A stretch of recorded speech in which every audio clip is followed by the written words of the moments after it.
Hello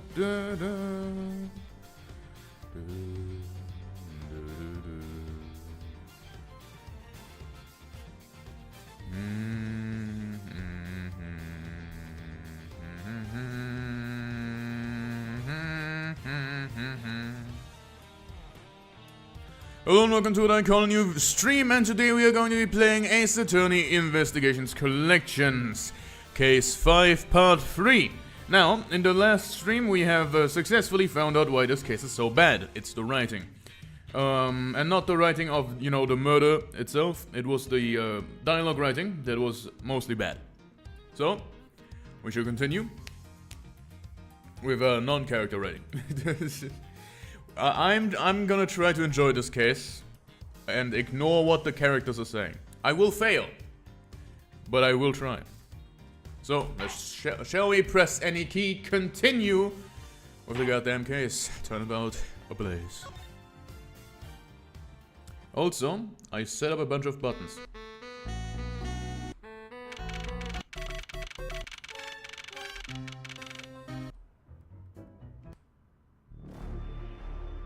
And of course. But that's all I did. March 14th, 11:33 p.m. Theatrum Neutralis Lobby.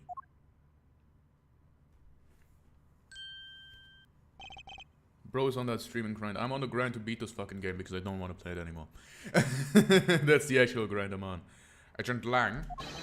Lang, she says, little caps never do they know the real fury of the Eldest Wolves. These quotes are definitely becoming increasingly difficult to decipher. And what does that mean? It means that you'll never really know how angry I can get. Mr. Prosecutor, the counterfeit bills made with bubbly zinc, they were for Zhangfa demolitions. Yes, I heard from Miss Von Karma. But we don't know where the play money has gone. They must not have figured it out that it was all burned yet. Ever since those things showed up in the circulation, my country's economy has taken a big hit. Zhangfa is in financial chaos as we speak, because we can't tell the difference between our own bills and the fakes. But it's not just the money. The citizens are also worried. I stacked the honor of the House of Lang on this. And have come to this land capable of mastermind behind this whole mess. I investigated how the bills were made and how the ink was smuggled into Zhangfa. And I pursued the smuggling ring all the way here. But tonight, this is where the final chapter was written. Despite my frantic efforts to chase the smugglers down, someone got them first. And now I'm called to return home without a single answer. Agent Lang, Don't start. It's not your fault. It's not anyone's fault, Mr. Prosecutor. Ambassador Alba, I'm sorry for all the trouble tonight. No. It is I who should apologize. It was all because I was not strong enough. If only I was able to think of a better solution.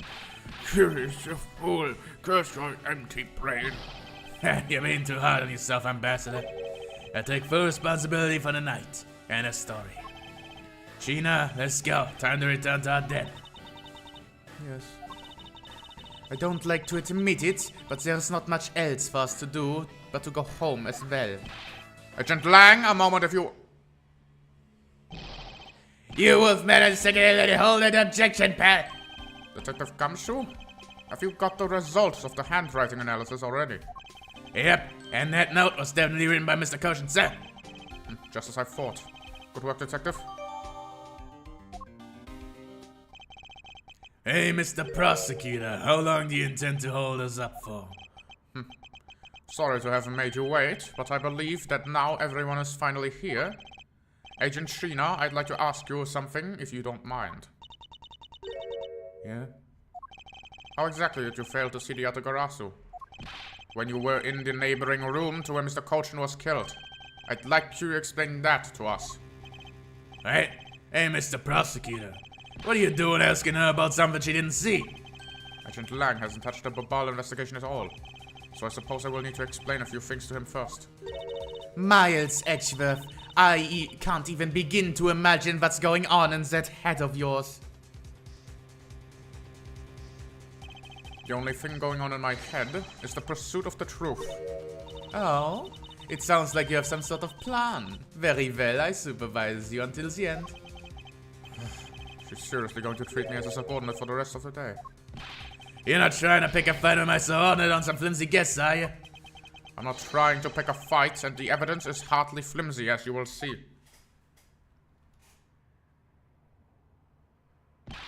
Ha! I should have known that you and I are destined to fight it out in the very end. It would appear that way. Well, I prove her innocence, so let's see what you've got, Mr. Prosecutor. With pleasure. For my opening argument, I'll discuss the Yatagarasu that appeared in Babal, and establish exactly who it was that Kay saw. Agent Lang, I assume you've been briefed on Kay's testimony? You mean the suspicious person in the coat that she saw? That's right, the person is one of the keys to solving this case. The person who pretended to be Yatagarasu. Lieutenant, what do you mean by that? I'll get to that in a second, but first I want to review what Kay's mystery person did. Kay, if you could please explain for us what the person you were chasing did. Okay, you got it. I first spotted the suspicious person near the open air stage on the Babalese side. I called out to the person, but as soon as I did, that person ran off. I thought it was rather suspicious, so I immediately gave chase. For the sake of the argument, let's call the suspicious person the Yatagarasu. Now please tell us what happened when you chased the Yatagarasu up to the 3rd floor. Can do.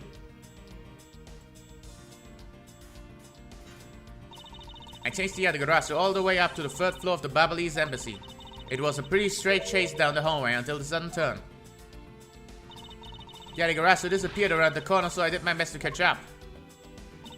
When I turned the corner, I saw the Yatagarasu run into Mr. Kochan's office.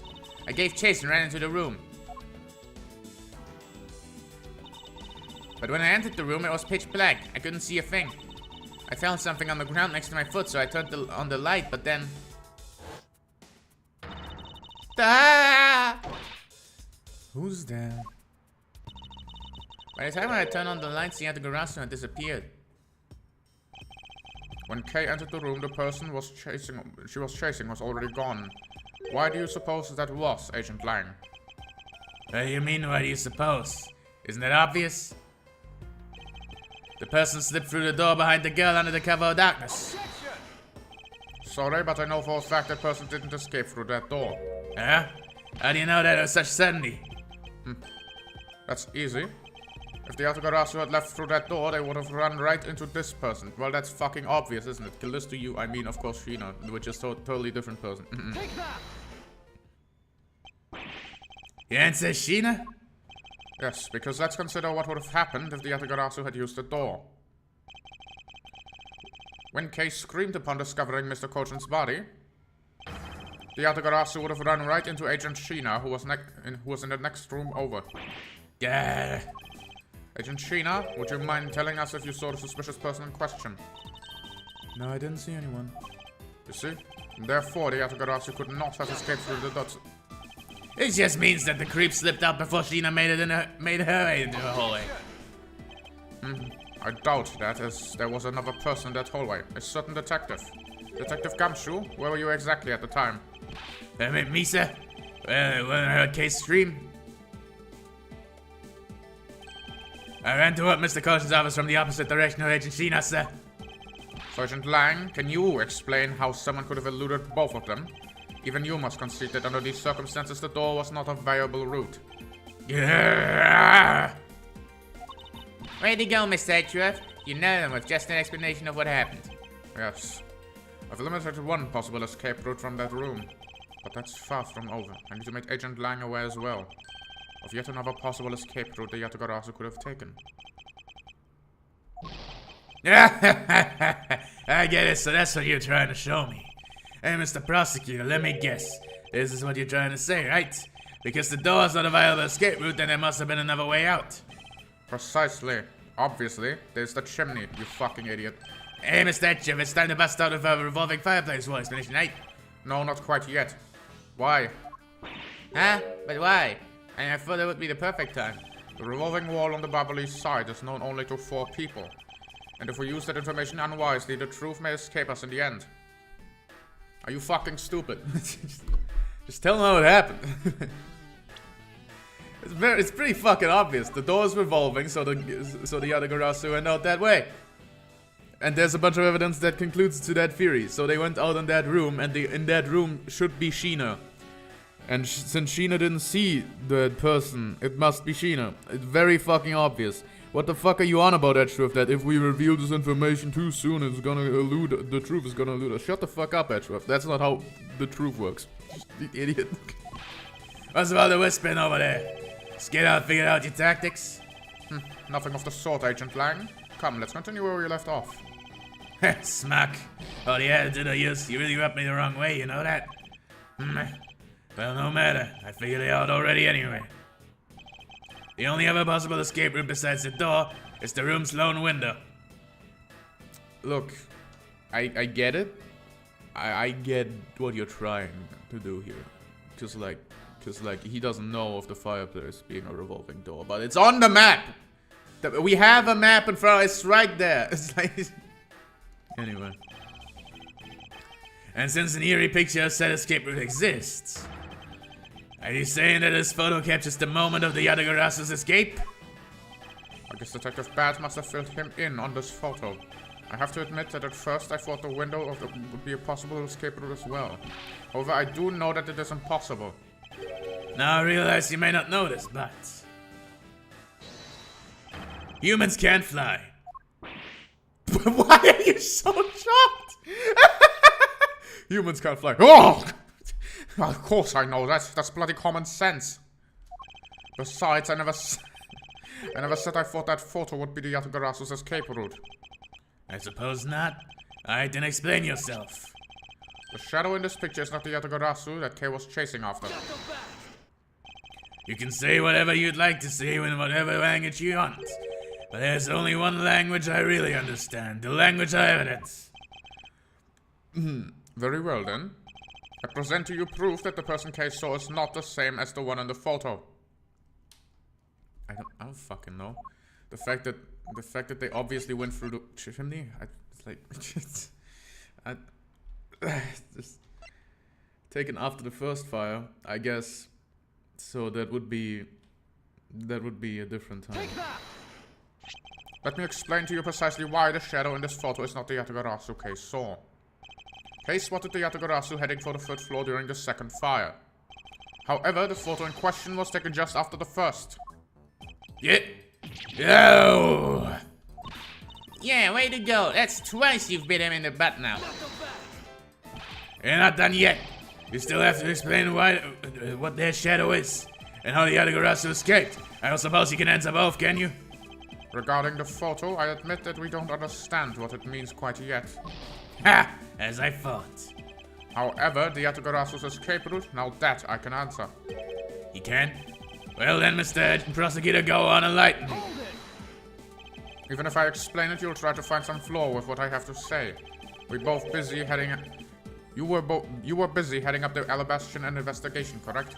In that case, I doubt you'd have much knowledge about the Barbalese side of the case.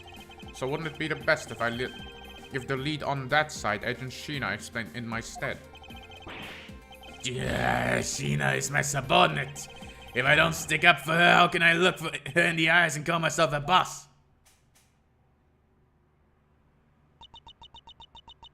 Lang, it's alright. I can take care of him.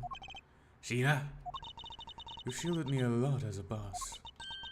But it's time for me to prove my worth. Alright. If you're okay with it, then have my support.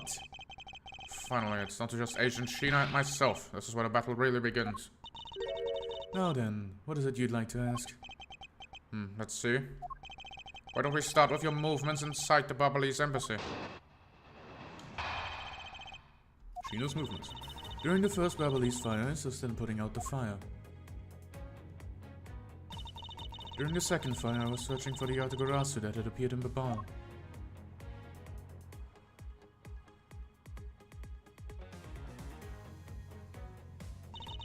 While I was searching, I heard a scream coming from the next room over. Although I was in the next room, I was unable to catch a glimpse of the Yatagarasu. To be honest, I'm actually very skeptical that the girls Yatagarasu even exists. And that's all I have to say. But I'm not lying when I say after the suspicious person ran into Mr. Colton's office. Like I said earlier, I have no intention of retracting my testimony. Good. Just to confirm that you have a partner with you when you were under the investigation. No, I moved alone. In that case, you have no one to corroborate your alibi. Is that correct? Are you calling her suspicious because she was in a room by herself? How pathetic! And it wasn't when Agent Sheena tried to arrest Kay under the same rationale?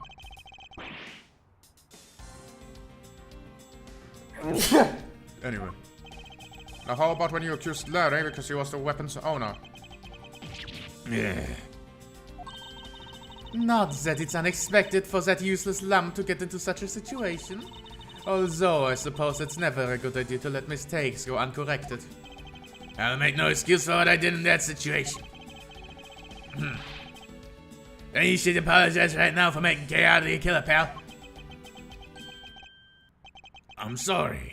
Sheena, apologize. I'm sorry. It's really okay. I mean, I'm not under suspicion anymore. Right, Mr. Edgeworth? Well, I never doubted you. Not for a second. And the same goes for me. I believe in Sheena. Then let's put that to the test and see if she really is worthy of your trust. This promises to be interesting. Rebuttal! So I think I've already figured it out, because that appeared in Babal. Did he appear in Babal though?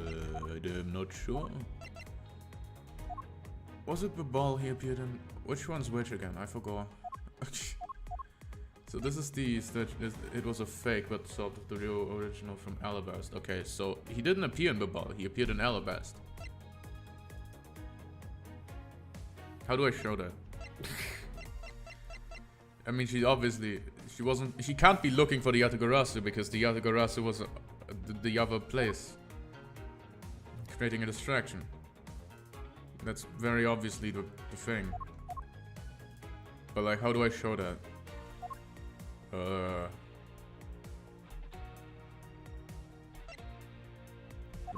picture? No. I'm just gonna press. Hold it! By the second fire, you mean the one that consumed the third floor by Babal, correct? Yes. It was when a suspicious person was spotted in the bar. Then you were after the same person in the long coat that I was after. There's no proof that the suspicious person was really the Yatagarasu, because no one was able to get a good look at the person's face. By the way, how was your team's investigation? In order to extinguish the fire, water was pumped into the third floor via the windows. So the majority of the investigation conducted in the searches on the other floors. They did, but there must be one person who wandered around lost on the third floor. When the fire was pretty much out, I moved to investigate the third floor. And you did that alone? Yes. That makes sense. Although I was in the next room, I was unable to catch a glimpse of the Yatagarasu. To be honest, I'm actually very skeptical that the girl's Yatagarasu even exists. Well, I am not, because they clearly went through the chimney. But anyway, during the first Bubbly's fire, I assisted in putting it out. Sure. During the second fire, I was searching for the Yatagarasu that appeared in the bottom. Huh. Hold it! So you were in the room next to Mr. Colton's office? I already told you I was earlier. As I examined the neighboring room, I heard that girl's shrill scream. Upon hearing her, I immediately ran towards Mr. Colton's office. Wherein you proceeded to arrest her, as I recall. Yes, I did. But she was totally innocent, pal. I thought we had that already cleared up. And I thought I had already apologized for my behavior. Now, if the tenacious detective would be so kind as to be quiet. I have to agree. Right now is not the time to take issue with that. Not you too, Mr. Edgeworth. But what I do take issue with is the fact that you didn't see the Yatagarasu, Agent Sheena. Huh? The prosecutors of this country are all so strange. Hold it! Should have, though. You were unable to catch even a glimpse despite being in the next room. Is that true? I really hate to repeat myself. I'm sorry for inconveniencing you. However, I simply wish to make sure that you are not misremembering something. We wouldn't want you to be accused of lying later on, would we? Hey, Mr. Prosecutor. Are you calling Sheena's testimony a lie? Agent Lang, I'm talking with Agent Sheena right now. So I'd appreciate if you wouldn't interrupt us with your superfluous comments. Superfluous comments. Ah, you know, I feel kind of bad for him. Understand his pain at watching one of his subordinates being accused. However, I cannot turn my eyes from the truth. Lang, I'm alright. And as for you, I think you should be focusing on your doubts on that girl rather than me. And why is that? Well, you should have seen them because they went through the wall. Okay. Being in the room next to Mr. Coltrane's office is the problem with your testimony. Mr. Prosecutor, I don't see what problem you're talking about at all. Agent Lang, you recall the secret we discovered about the Alabastian office fireplace? Huh? Oh, you mean how it connects to the office and the room next door? What about it? Well, Alabast isn't the only country with a secret connecting fireplaces. But The fireplace in Mr. Coltrane's office holds the exact same secret. what? The Yatagarasu didn't escape through the door to the room or the window. The escape route was through the revolving fireplace wall into the next room over. Now, do you see? If the Yatagarasu had escaped into the next room, then the thief would have run straight into Agent Sheena. Meaning that it's impossible for her to have missed the Yatagarasu. Yeah? Yeah! What is the meaning of this, Miles? Well, would you care to explain, Agent Sheena, how you managed to completely miss the fleeing Yatagarasu, or shall I? Your claim is that you were in the next room was a lie all along, wasn't it? The truth is, you were the one that Kay saw in a coat. Pretending to be the Yatagarasu, and you were the one she chased after. As you tried to lose her, you ran into Mr. Coltrane's office and headed for the fireplace. Then, you shed your coat in the next room, leaving it there to emerge as Agent Sheena. After that, you came back around to place Kay under arrest. Does that sound about right? If not, then speak now or forever hold your peace. How dare you make Kay look like a bad guy when you're the suspicious one, pal?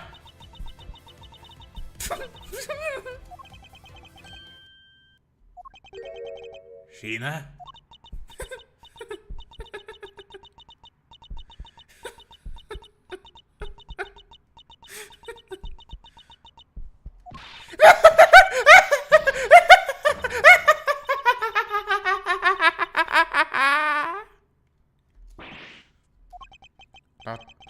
That laugh.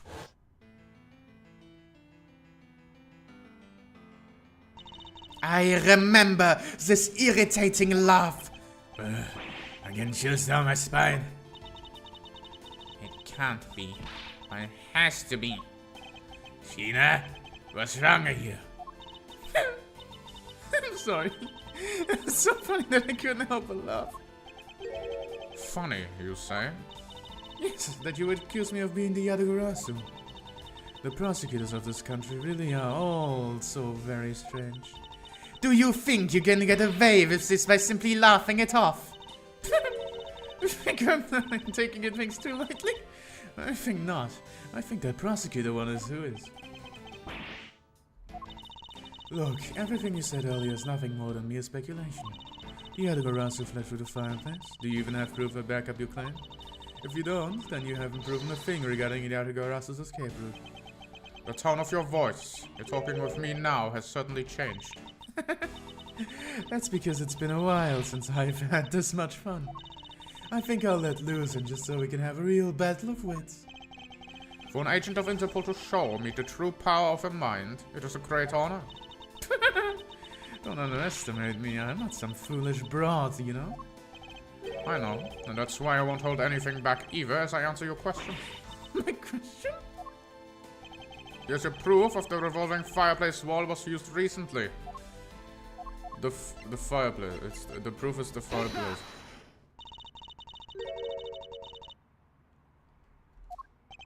I'm sorry, but this is really your honest answer to the question? Yes, according to Ambassador Palermo's testimony, he said that he was burning some documents in the fireplace with Mr. Colchin. Oh? The ashes of what they burned were left in the fireplace as they should have been there. However, when we went to investigate the room, the ashes weren't there. Why is that a problem? Maybe someone cleaned them up? Unfortunately for you, Ambassador Palermo said that he forgot to. And so the question remains, why were the ashes missing? The answer is simple. When the Yatagarasu went through the fireplace wall, the ashes were pushed to the next room by the wall as well. The movements of the ashes that were in Mr. Colchin's office is my proof.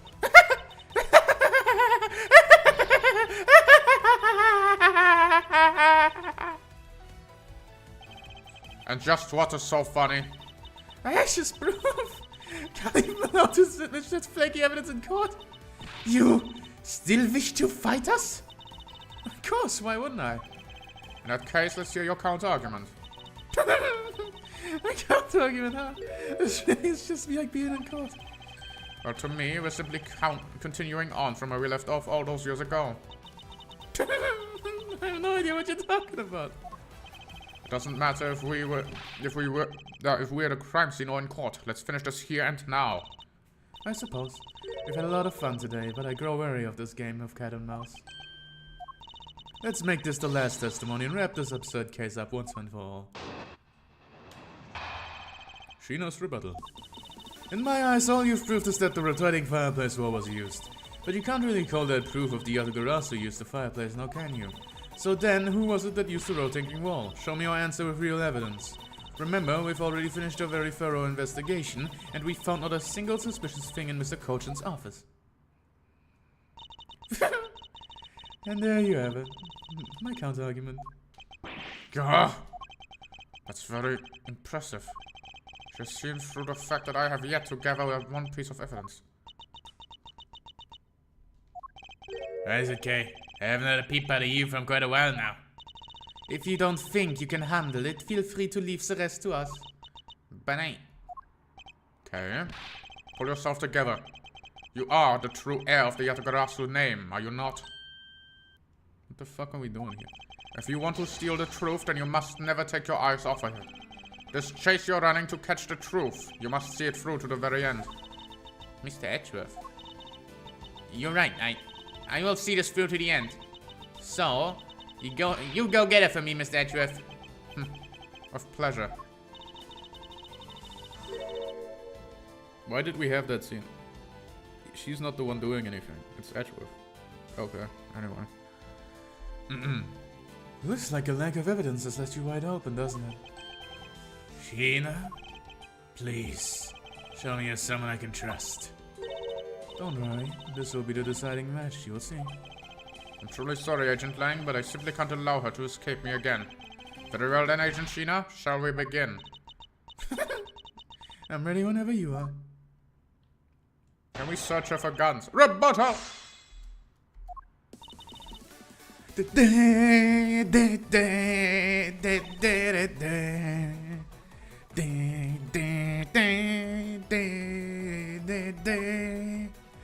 I don't fucking know. Found the open air stage looks like a guitar big wet for some reason. It clearly came from the other side. That doesn't have anything to do with the murder though. Huh. Curious. Why would anyone here's a logic though. Why would anyone besides the other Yatagarasu use the fucking door?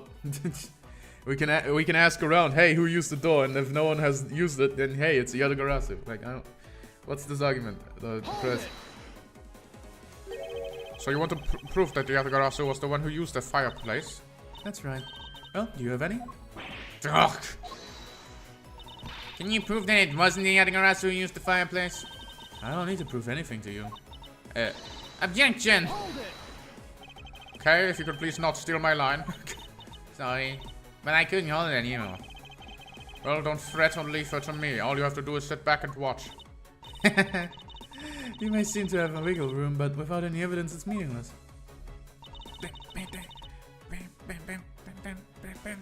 Hold it! It's possible that the Yatagarasu left fingerprints inside that fireplace. Sorry, but I had the forensics team check that already. All they found were prints belonging to Ambassador Palermo and Mr. Cochin. Curses! Should have known better than to think the Yatagarasu would have been so careless. There must be some sort of evidence that we still have yet to find. I take it you have no further objection. Hold it! So Interpol has finished examining the entire Babalese embassy. Yes, the investigators who weren't allowed into the Alabast were incredibly healthy. They all put in great efforts to search for any sign of the Yatagarasu. And yet, despite all that effort, it appears they have failed to notice the lack of ash in the office fireplace. Furthermore, you were the one who inspected the room next to Mr. Cochin's, correct? I didn't notice the ash. I didn't notice the ash in the fireplace of that room, and for that I'm sorry. You don't need to apologize, Gina. As your boss, your mistakes are my mistakes. So allow me to apologize for you. I'm sorry. You know, maybe that guy's not such a bad guy after all. He apologized for subordinates and everything. What a great boss. Are you saying that I don't do anything for my own subordinates? There! Enough another sort, sir. You're someone I really respect, sir. Even if you are a bit too strict sometimes. Is that the only problem? That is only a problem on your end. Wow, way too super hard on him in response. Am I really too strict on everyone? No, everyone is just written like a fucking dumbass in this game. Anyway, Sheena, you didn't find anything in Mr. Cochin's office, right? That's right, we finished our investigation. And we found not a single suspicious thing in Mr. Cochin's office. Hold it! So really didn't find anything. Yes, as I said, not one suspicious thing. Although, as you already know, we did find the Yatagarasu's key in the document detailing the smuggling operation, but we still haven't found the blade that belongs to the Babalese knife's handle yet. You see? My subordinates worked hard to investigate everything. So there was nothing else to find, right? Well, Agent Lang really sticks up for his people. Lang Ji says, all men are brothers and friends become family. So you see, my people are my family and their families are my family too. That's a rather large family you have there. Yes, but we all know there's always one black sheep in any family.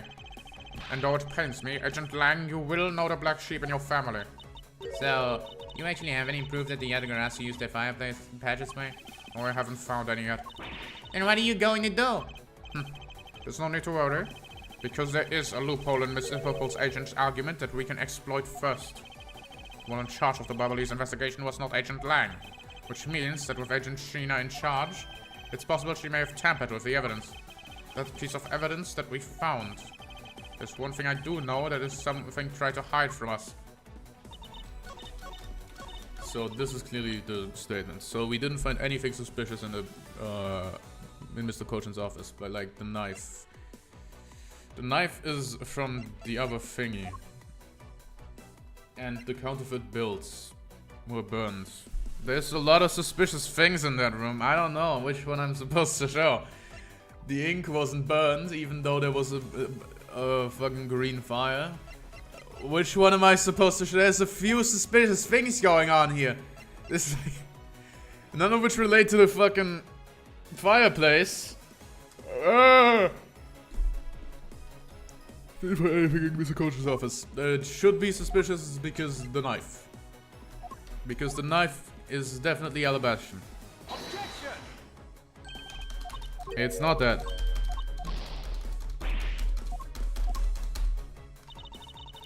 And we found no single suspicious thing in Mr. Cochin's office, but in actuality you did! Because the counterfeit bills were burned! Objection! Okay, that one's it. Yeah, that's... yeah. Didn't find anything suspicious at all. I highly doubt that. But I didn't. You can even ask the other men. I don't need to, for I found what you should have a while ago. Excuse me? In Mr. Cochin's office, there were signs that someone had burned counterfeit bills there. What in the...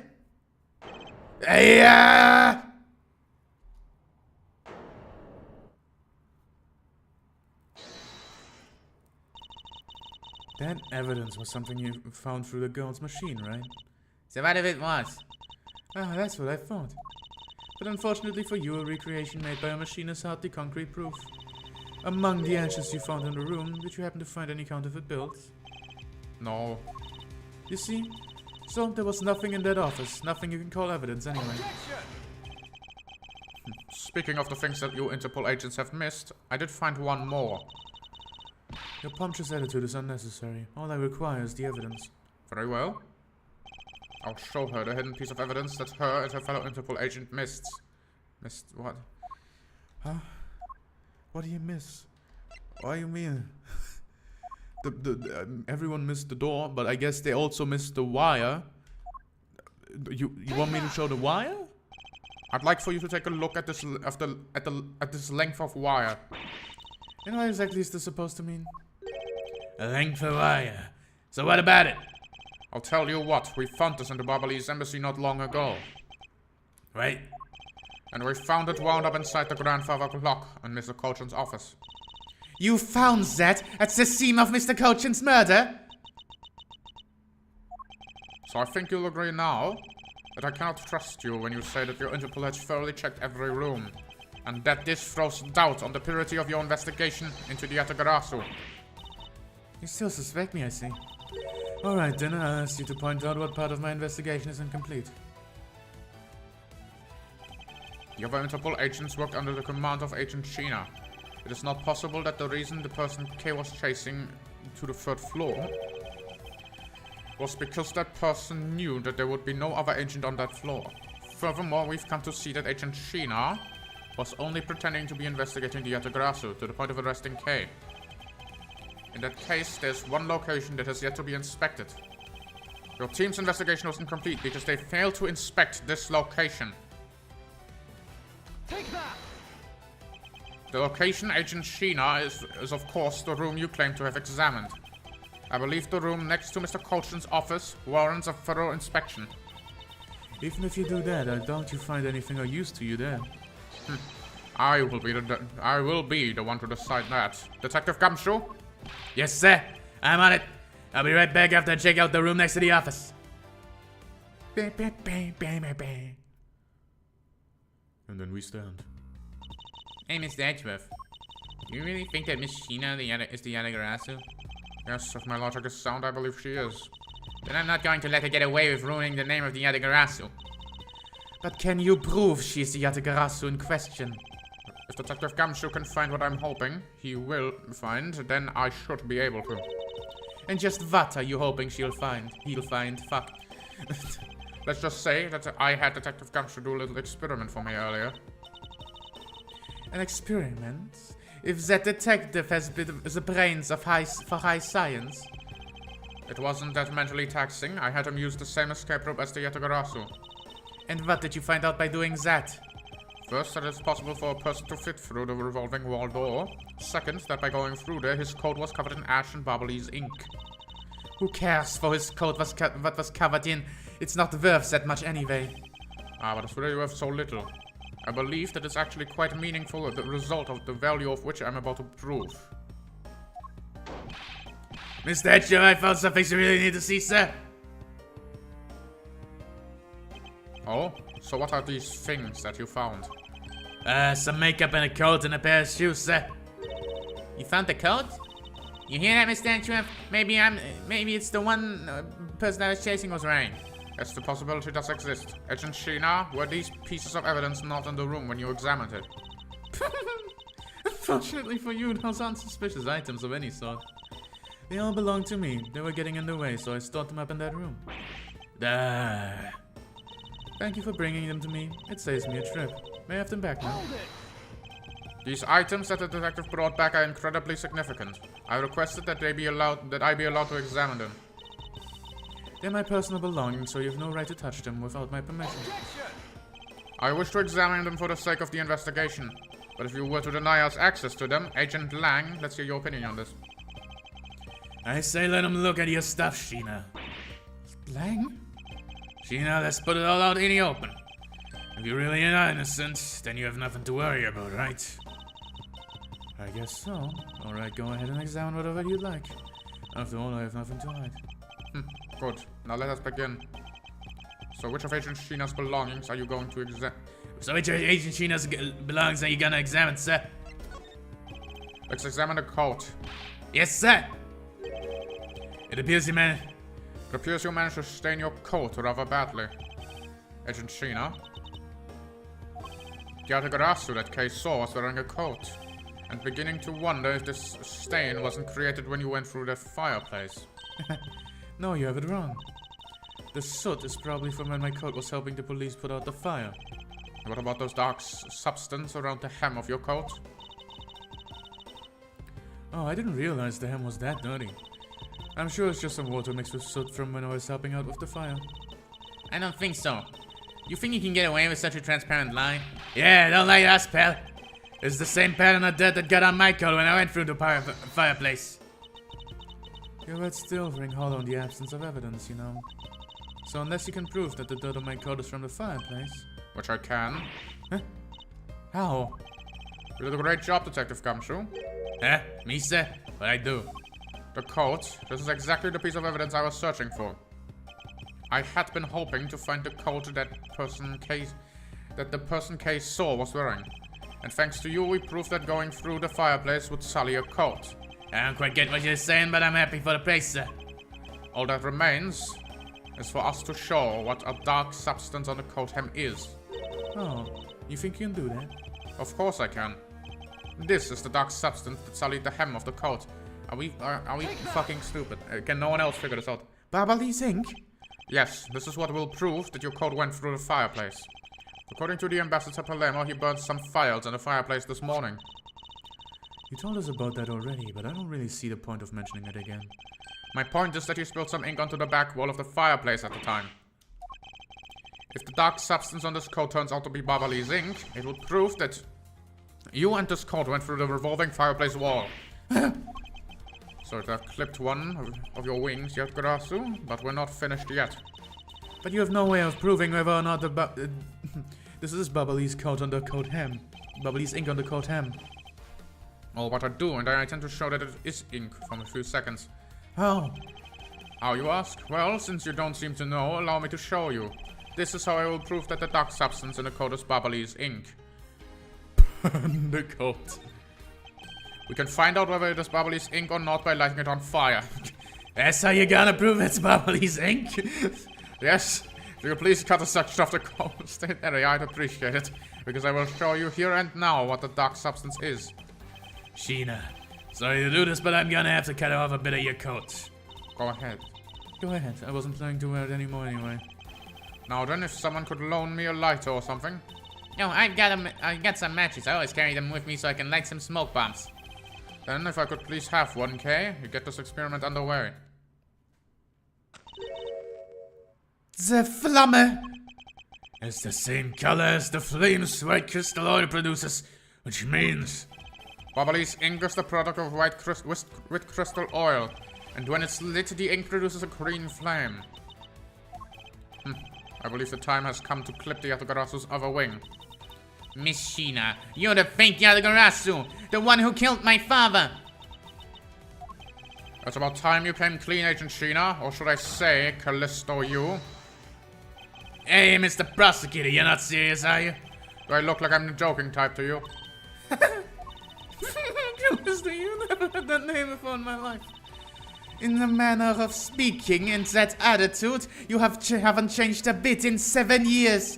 You're the defense attorney that killed Mr. Faraday and then tried to frame me for it. Oh, really? You have proof? You insist that I'm this Callisto you, woman, but you can't prove it. If you have no proof, then I'm afraid you won't be able to lay a finger on me. The raven is a very unique bird, and one that flies with the darkness of night. However, the light at dawns has arrived, and it will reveal your true ugly form to the world. What the fuck are you talking about? Enough poetry, I want to see some evidence. Do you really have something that can prove that she is Callisto you? I do. It's something that the second Yatagarasu has preserved for us these 7 years. Do me the honor, Mr. Edgeworth. I will, Kay, for we have finally come to the end. We'll prove to her with this clip of the Yatagarasu's wings for good. I guess the knife. It's probably the knife. Take that! I was wrong.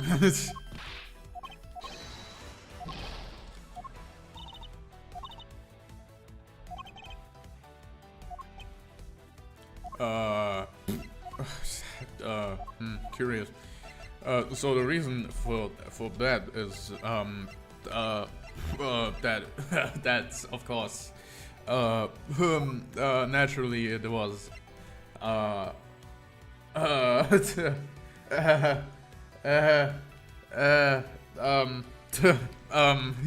you know, it's I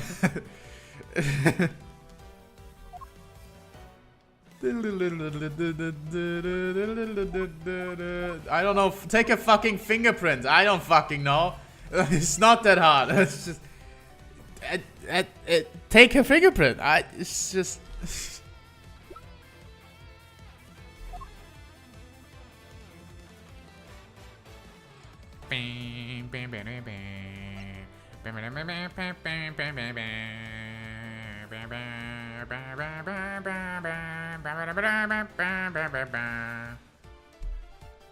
I don't fucking know.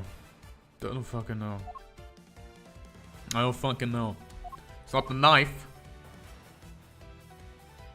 Maybe this knife? Probably not. This is what we in the business call a tactical guide.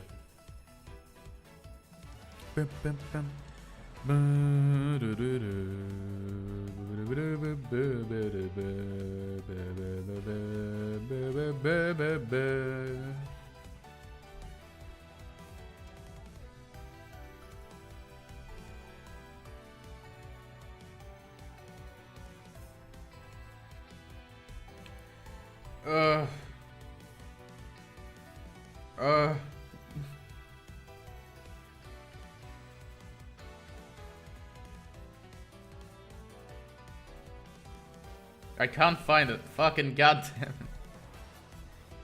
Sheena's rebuttal. There we go.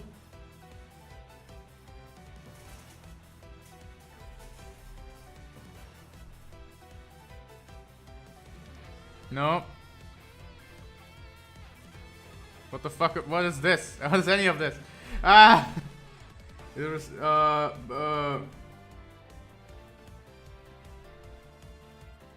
counterfeit bills. Present the wire when prompted.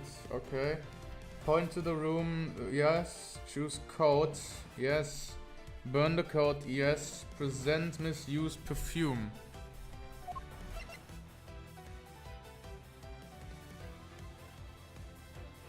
Take that!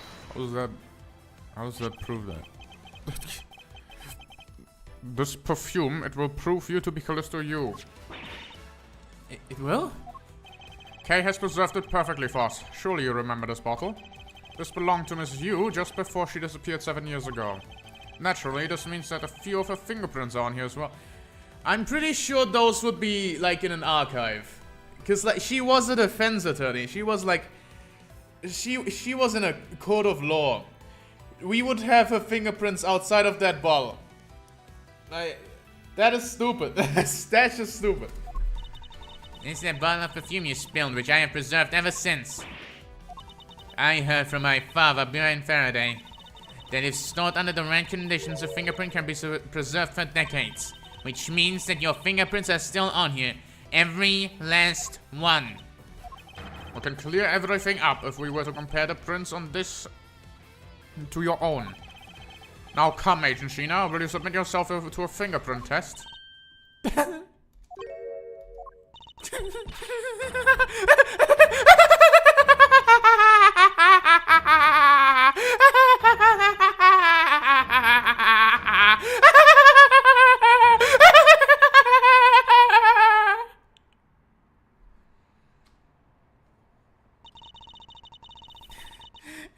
looks like you've seen right through me yet again.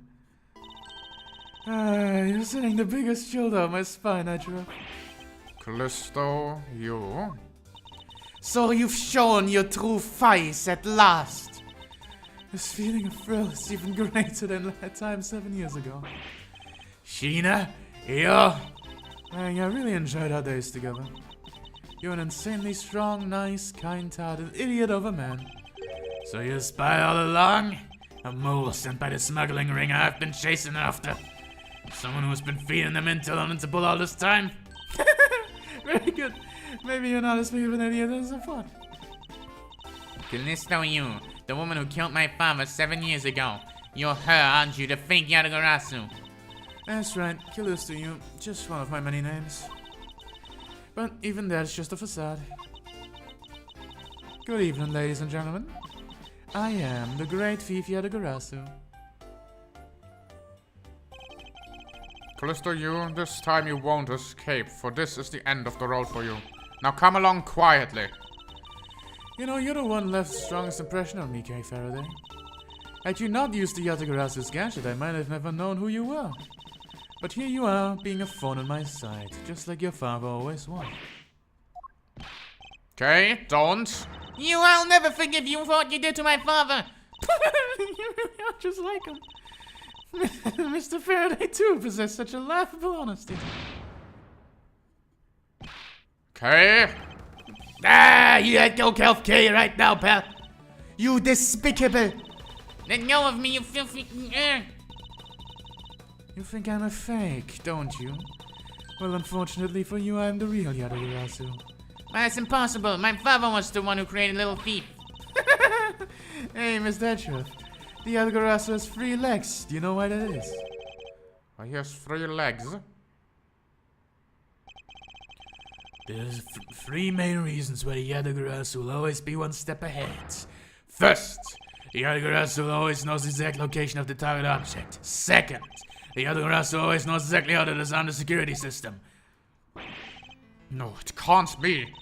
Did you finally figure it out? Did you finally know the real identity of the Yatagarasu? The real identity of the Yatagarasu is... The real identity of the Yatagarasu is neither Brain Faraday nor Callisto U.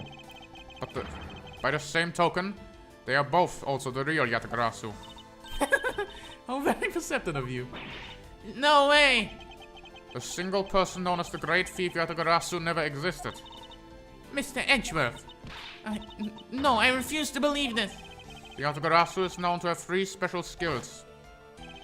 Skill number 1. The Yatagarasu always knows the exact location of the target object. And a lawyer would have the opportunity to learn a layout of a client's corporations. Skill number 2. The Yatagarasu always knows exactly how to disarm the security system. And a good prosecutor would be very well versed in the ways of a criminal. Skill number 3.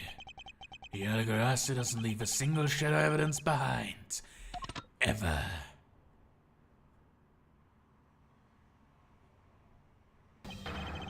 Detective Bad. It was only natural for the Yatagarasu to never leave evidence behind. Cause the lead detective on the case hid it all away. You're the 3rd member of the Yatagarasu. You. I've been looking for you for a long time. 7 long years, but I finally got you. Hi, Mr. Bad. Long time no see. What happened to us? We used to be such a great team. If you were such a great team, then why'd you kill my father 7 years ago? Why, indeed. It was nothing personal, really. He was just another person I had to kill. How can you say that? I grow wary of this. It's about time for everything to come to an end. And this time, I won't miss. Stop. You. Okay. It's over, Sheena. Your leg. Agent Lang? You idiot. What are you thinking, jumping in front of my gun like that? What are you risking your life for? I'm sorry, Detective Batman, no matter what sort of past she may have had. Or even if she's a spy, it doesn't change the fact that she's my subordinate. And as long as she is, I can't allow any harm to come to her. Not even from you. You really are an idiot, you know that? Ha! That's fine with me. You should know by now that this is just how I am. Hey, sis! Yeah? I want you to conduct a full-body search. Sheena may have another weapon on her. Alright. Detective, come show your assistance, bitte. Set! Yeah, I found something. There's this, looks like the blade of a knife, but it doesn't have a handle. It's a great find, Detective. Eh? Is it, sir? Let's try pairing up this plate with this handle. Take that! I believe this blade actually belongs to the handle that was on the murder weapon. Hey, they fit together perfectly. This blade must have been taken from the crime scene when knife handles were switched. I'm gonna return this Beverly's knife now. Alright, I'll trust that you'll make sure that it was returned to Ambassador Paleno. The police knife handed to Detective Gumshoe. I believe this makes it perfectly clear with who did it. Callisto, you. For the only time the handles could have been switched is just after Mr. Cochin's murder. Which means that you must be Mr. Cochin's killer. You killed Mr. Cochin with the alabaster knife. Switched the handles and then took the original plate of the Babalese knife with you. Later you allowed yourself to be spotted by Kay near the open air stage. You used the fireplace to lose her, and then you went back to accuse her of the murder. Does that about sum it up? You get an engaging tell, Edgeworth, but there are two problems with it. Problems? In what respect? What do you think my real reason was for allowing her to chase after me? It's also I could capture Kay Faraday. What? When I saw you using that device at Gateway Land, I knew it right away. That you were Brain Faraday's daughter. I became curious, so I researched a little into your background. And that's how I found out that you were on the trail of the Yatagarasu. So that's why you tried to pin Mr. Cochin's murder on me? Yeah, I knew you would show up at this embassy tonight. So I thought to use you, but pinning the murder on you wasn't my only goal. You had another? Yes.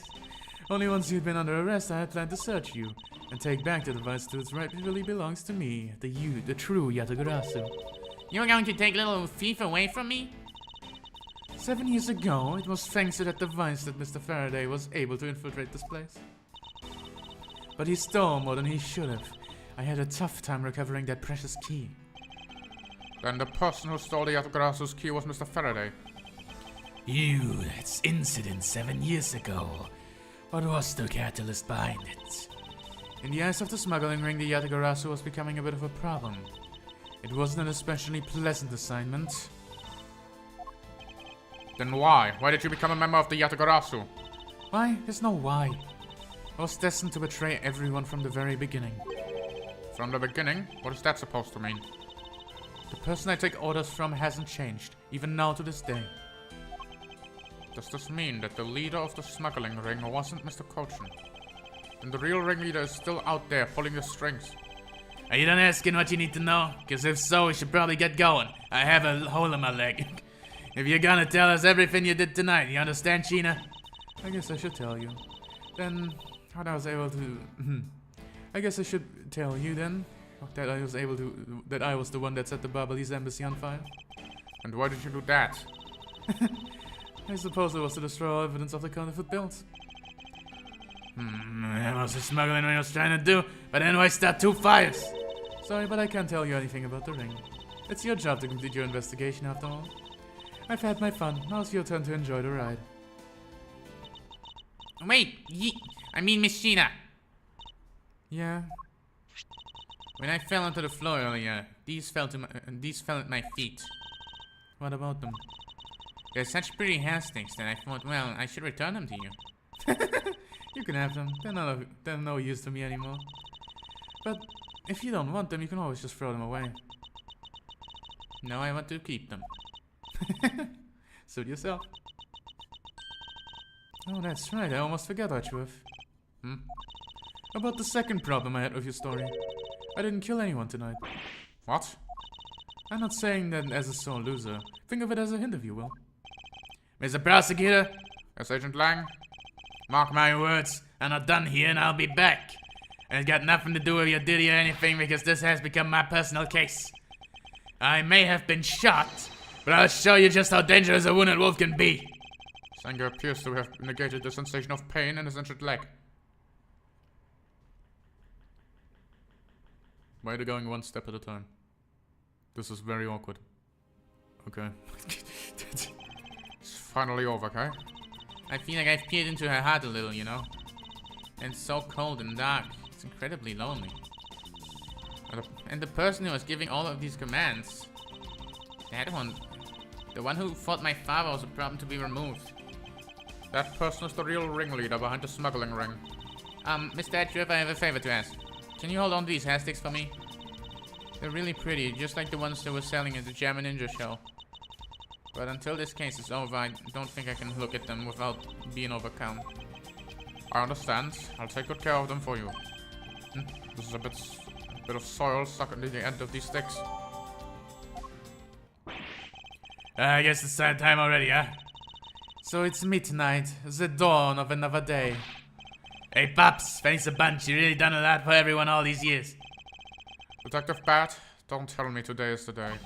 Yeah, it is. With this, I can retire in peace.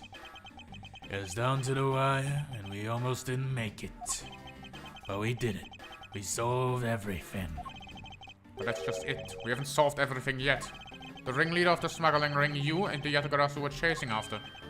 The legend of the Yatagarasu is now over.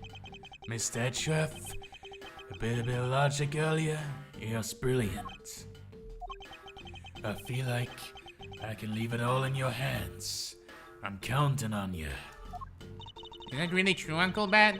Were you also part of the Yatagarasu? As I said to you earlier, Kay, I'm truly sorry. I wanted nothing but a peaceful life for you. Uncle Bat. Hey, don't take it so seriously. It's all just one big joke, eh? Unfortunately, it isn't. Ah, come on, sir. She's just yanking on my chain, isn't she, Mr. Edgeworth? Detective Bat. Wait, no, you're no longer a detective. Mr. Bat, I'd like to ask you about the Yatagarasu. That you do, Mr. Edgeworth. Mr. Edgeworth, I should give these back to you. These are the pages of my KG8 files that the Yatagarasu stole from my office. Huh? What? Wait. Mr. Edgeworth, I must apologize for last night. So the Yatagarasu stole into my room was you, was it? Hey, then that means what? Tell me it's not true. That's too insane for me to believe, sir. It's true, even if it's not something you want to hear. The KG8 incident was a very emotionally trying case. We stood in that courtroom, Faraday as the prosecutor, and I as the lead detective. Faraday had evidence in his possession that would prove the defendant guilty. However, because it was stolen, the defendant was found innocent. You was the elder sister of the victim in the case. When the defendant was pronounced not guilty, she let out a great wail. That's when he realized there was a limit to what the law could do. The only way to bring someone like that to justice was to do it outside of the courts. That's when we fought at the time. That's how we formed the Yatagarasu. We vowed to bring to light any dirty dealings companies had with the ring, including companies that dealt with the Amano Group. Mr. Amano's conglomerate? We called ourselves the Yatagarasu and flexed our collector muscle. We exposed all sorts of shady dealings as a warning to the businesses worldwide. By doing that, we were able to stop the high-ups from covering things up. And then, it was finally time. We had finally arrived at the moment when we'd find out the ringleader's true identity. It was then that you literally stabbed us in the heart, and Faraday died for it. But why? Wasn't she the sister of the victim in the KG8 incident? After Faraday's death, I looked into her past. And that's when I found out that she was a phony. The victim of the KG8 incident, CCU. She never had a sister. What? Then that means... Sheena wasn't the only fake name she used. Callisto U was also another pseudonym. From the very beginning, that woman was a spy sent by the smuggling ring. She said it herself. I was destined to betray everyone from the very beginning. Anyway, let's return to the real topic at hand. Mr. Edgeworth, this trump card that we snuck onto the page of the case file. Please use it wisely. Trump card? That photo we stuck on there. Try peeling it off. Behind it slumbers a piece of evidence that Faraday hid away all those years ago. It's the mark of the Yatagarasu, but why? This is the director's card from the big boss. Take a look at the back. This was something Coaching had on him at the time of the KJ incident 10 years ago. That blood is from the victim of the incident, Miss CCU. But why was the card adorned with the mark of the Yatagarasu? The reason why we called ourselves the Yatagarasu was because of the three-legged raven mark that the smuggling ring's boss used. Apparently, the orders from the boss would come to those cards without fail. The person who received the order was supposed to burn it immediately after reading it. And apparently, it burns in a bright green flame when it's set ablaze. So you mean the cards are written in Babalese ink? The fact that the cards on Cochin was sent to made by Faraday's hand at all is nothing short of a miracle. We decided that whenever we stole anything, we would send a card along with it to the police. So that's what those white cards are. The great thief that used the mark that only those with the ring would know. It was our message to the ringleader that we were only a few steps behind. Oh, and one more thing, Detective Gumshoe. I'm entrusting this to you. How's that, sir? This is what I was talking about earlier. During the KJ incident trial, Faraday had this in his possession. This important definitive piece of evidence. But I thought it was stolen. How do you have it? The person who stole it from us 10 years ago was a man by the name of Ernst Mano, and he had it locked and hidden away for all this time. But we forced him to tell us where it was finally after the other day's kidnapping case. This video. Whoa! Don't come any closer, I am warning you! This is the same video as the one Mr. Portsmouth was trying to conceal from me. Yeah, it would seem that even he was caught up in the ring's web. Amano was preparing to take the boss someday, and the video was his insurance. As where the prosecutor comes in, he was to retrieve the video. On top of that, he was apparently instructed to sneak into the office and steal the trump card. You saw it for yourself, right? The trump card told him to preserve the evidence. Then the card was not for the calling card of the Yatagarasu, but rather a directives card from the ringleader to Mr. Portsmouth. Two pieces together make for a strong weapon for whoever holds them. The evidence Mr. Portsmouth fought to withhold from me, and the one that you stole from my office last night. Both pieces are illegal, and for me to use either one is... Whether you use them or not is up to you. But they will be of help to you when you take on someone who's above the law. Is the boss one of those who cannot be brought to the court that Mr. Faraday spoke of? Detective Bad, is there no limit to the law? There is no limit to the law, for it is the people who determine the limits to them. You still insist that even now? You really are someone else. I'll leave the rest in your hands. Now then, Detective Gumshoe, his handcuffs. It's time to lock up the rest. The last remaining member of Yatagarasu. Perhaps. Don't ever lose your detective spirit. Perhaps why is this happening? This isn't justice. Like I always told you, don't get emotionally involved. Now let's go. Yes, sir!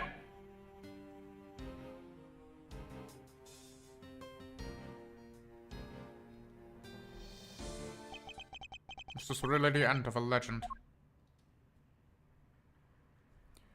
Right now? Right now? Been streaming for only an hour, right now. I wanna play this case.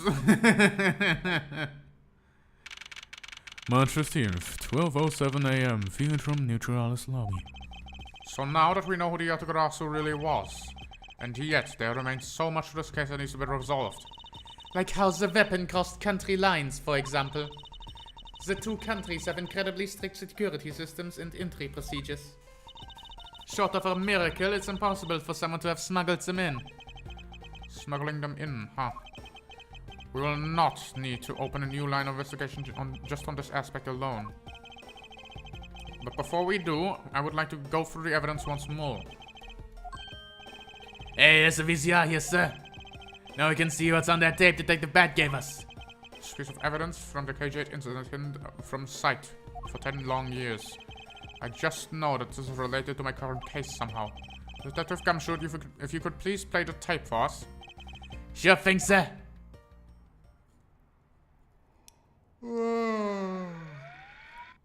I'm bored. Beyond belief. This man, it's Manny Cochran. And he's holding up a knife in his hand. This looks like footage from a security camera at the entrance of the apartment building. Apartment building? How do you figure that? Unlike you, I actually read the summary file on the KG8 incident. And the crime scene was the victim's own apartment. So this footage was shot at the entrance of the victim's own apartment building. At the trial, Mr. Faraday claims that this piece of evidence of footage existed. Oh, then no one could find it. Yeah, somehow someone was able to steal it and hide it through Ernst Amano. You can see how this would be a definitive piece of evidence and why someone would want to hide it. That's a piece of evidence from 10-year-old case. There's no way it's related to this case we're working on now, sir. Actually, I believe it has everything to do with the case we're working on now. The ringleader even went so far as to use Mr. Portsman to retrieve it. Which means that in this video lies a very inconvenient bit of footage to the ringleader. Where? Wait, what was that? Yeah? The bit you played just now, please show it to me again.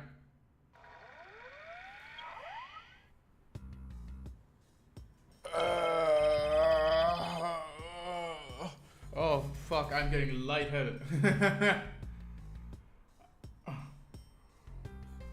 I'm yawning so much, I'm getting lightheaded. This car has something we cannot overlook. Where's that, sir? Look here, Detective Gumshoe. Fucking Jesus, do I really have to point that out? This is the natural flag of the Principality of Cadopia. And because it has the national flag on it, we know this has to be an official government car. But the question we should be asking ourselves is, what was a government car doing here? Miss Van Karma and Mr. Edgeworth, you were here all this time. Ambassador Alba? Thank you very much for continuing the investigation, even at this time of night. Oh, if only I was even a tiny bit more careful. This can't even happen. I'm truly sorry. This wasn't your fault, sir. There's nothing to do with how careful you were. You idiot, Crocus! You couldn't chase out a simple thief. Now then, let's get down to the real reason why I came looking for the two of you. I would like you to put the investigation on hold for a while. Can you do that? Excuse me? I heard you apprehended the thief that turned this embassy upside down. We are in the middle of an event celebrating our country's reconciliation. We can't exactly have the police and detectives walking around here forever. You're scaring the visitors away, so I hope you can understand how I feel. We must finish our investigation and resolve the remaining issues. I don't believe the rest of the Alabastian and Babylese police. Ambassador, we are so close, just a little more and... Miss Von Karma, I'm afraid I've made up my mind. Without my position, you can't proceed with your investigation anyway, right? That's true, however... As you said at the very beginning, this area can be considered to be Alabastian soil, in which case we are nothing but foreigners in their land. Is this really where our investigation ends? I don't want to. Seafood! We found Mr. Edgeworth, sir! Seafood is right! Yeah!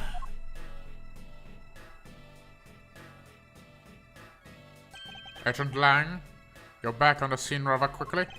If I lay back and took a break, I'd lose the scent of my prey, Mr. Prosecutor. Agent Lang, why have you returned? Because I have to solve this case no matter what. Well, I'm sorry to inform you. I don't take this the wrong way. I don't suspect you personally. However, a member of Invincible was just found to be a thief, and so... Yeah. Under these circumstances, I wish to put your investigation on hold. After all, I believe our own police can handle things from here. They are quite capable. Oh, at this rate, our investigation really will come to a close.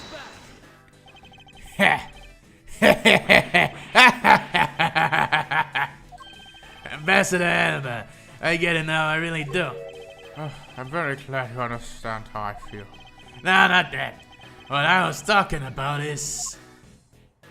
I know who the killer behind tonight's murder is. You... No? The killer? You really mean that, Agent Lang? Heh, who's don't lie. And who is it? Well, let me first say that I'm not talking about Mr. Cochin's murder. That was all Sheena. Lang Ji says the truth lies not at the exit, but rather shines outside the maze itself. The truth is unexpectedly simple. So let me ask you this. Who do you think was the masked tooth killer? Ha, I'll tell you who. It was you, Franziska von Kammer.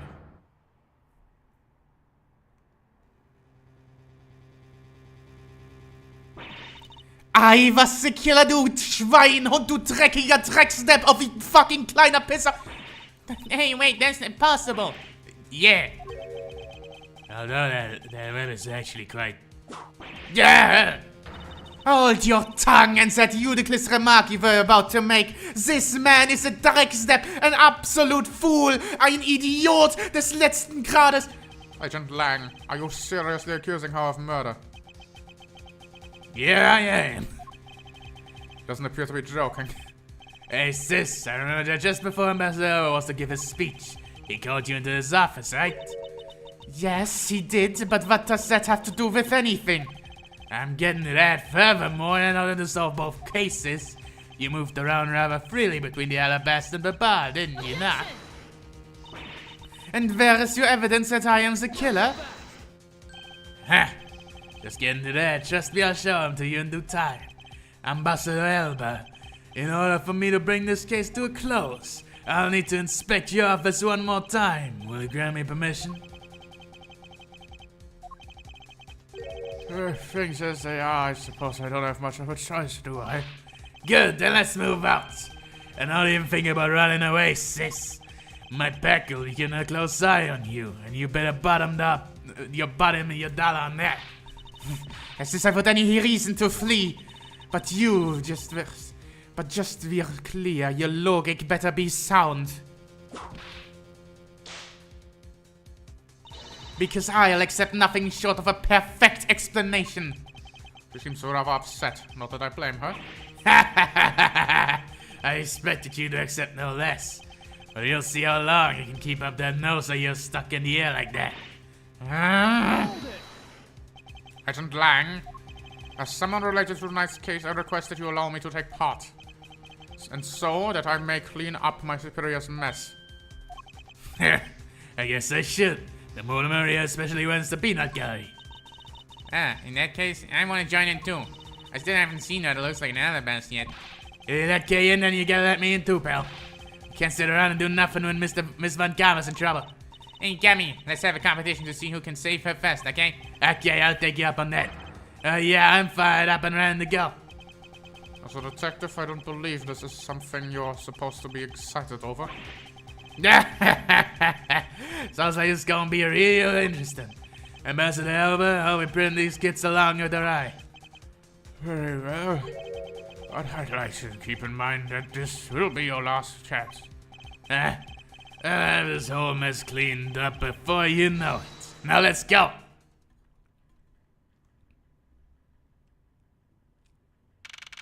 March 15th, 12:53 a.m. Alabaster Embassy, Ambassador's office.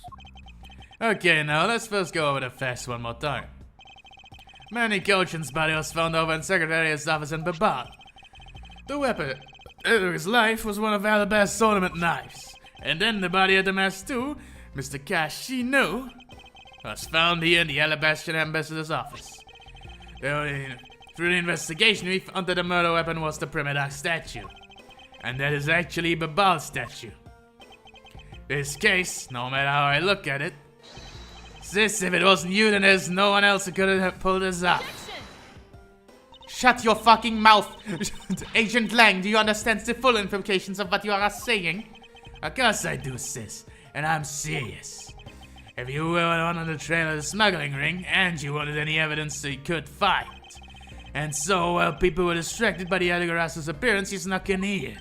That's when you two ran into each other. And you and the other thief took advantage of the confusion from the fire. Even if all that were true, how to explain the movement of the weapon? Don't worry, I plan to show... I plan to show what the culprit behind that too. You had permission to investigate both embassies at will. And that kind of free reign, he could have easily taken the weapons across country lines. Hey now! Look, sis, I thought I already told you, I'm not messing around here. This case isn't directly tied to the smuggling ring. But she now certainly is tied to the smuggling ring. Is right in saying that she is a member of the smuggling ring? However, the connection between this case and the ring could not be deeper than what any of us can imagine. Let's get this ridiculous circus over with already. He is not a clown, he is the entire circus. I know that line. Francisco, you want to calm down. Because only you know for a fact the Alabastian side of the case. I don't believe you can see the case as a whole and therefore solve it. Was? Don't worry, I'm taking this seriously as well, and I will prove your innocence. That's the only way to be, Mr. Prosecutor. But you can come up with anything else that can top my hypothesis? Or cause the expedition has to solve the mystery of moving weapons as well. Of course, and I will. Let us now delve into the truth behind the murder of the mask too. Do you understand? You do understand, don't you, Miss Miles Edgeworth? That isn't just a confrontation against Agent Lang. If you can't figure out how the murder of the Masked Spy is related to the smuggling ring, then it will mean the end of our investigation. As long as I have no good counter-argument to his hypothesis, then the best I can do is walk this thin tightrope and see what I can do. Come now, Mr. Prosecutor, let's get started. Okay, yes, let's. Border crossing weapons. One of Alabast's knives was used in a Babal to murder Mr. Gochin. And the murder weapon in the killing of the masked steward is Babal's Primidoc statue. Somehow these two objects were able to penetrate the two countries' impenetrable security. The only one who could traverse the two countries just before and after the crime was you. Are you fucking stupid? How do you plan to put that in your pocket, you fucking idiot? Okay, so if we use any sort of common fucking sense, which this game has none of, the picture of Larry is not here, but Larry clearly moved the statue. Like it was, he came out of the Babal side and into the Alabastian side to shake hands with the guy here, and he left his child outside, and his child was in a thingy that also transported the samurai dogs. So it probably just transported the thing. That's the big twist. So as long as I can't explain how the weapon moved about, Francisco will remain a suspect. You got it, Mr. Prosecutor, so don't you stop and giving me a hard time. Under these circumstances, who the heck can carry a weapon across country lines? I've worked through every possibility, but there's only one that's plausible. Your boss. Agent Lang, what I've learned from you just now is that you've lost sight of yourself. What are you talking about? By focusing too intently on which is in front of us, you've become too blind to the truth. Don't tell me Lang Ji never said anything to that effect. You prosecutor? Who do you think you are speaking about Lang Ji's proverbs like that? I don't need his proverbs, because my words are all that you need to see the truth. Rebuttal!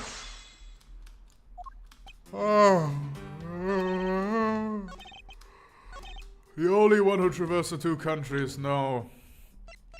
Where's the Larry button?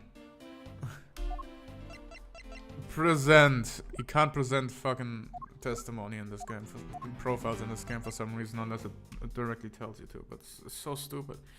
Just show him Larry, because he did. Like, the Samurai Dogs did. Present, like, a present for the embassy staff. Yeah, that got in. Where's the Larry button? That, I guess this. Oh no, okay.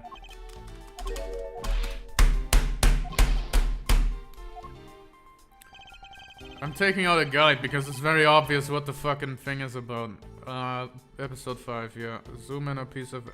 You'll zoom in into a piece of evidence when prompted to focus... No, that's the wrong... Oh no, this is... Yeah, rebuttal. Present...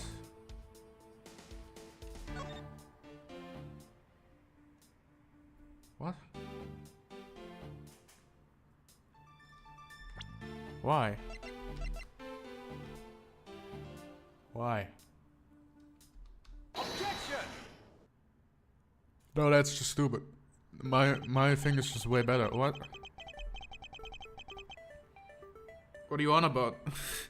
Agent Lang, those 2 items are not the only to cross the border tonight. Oh?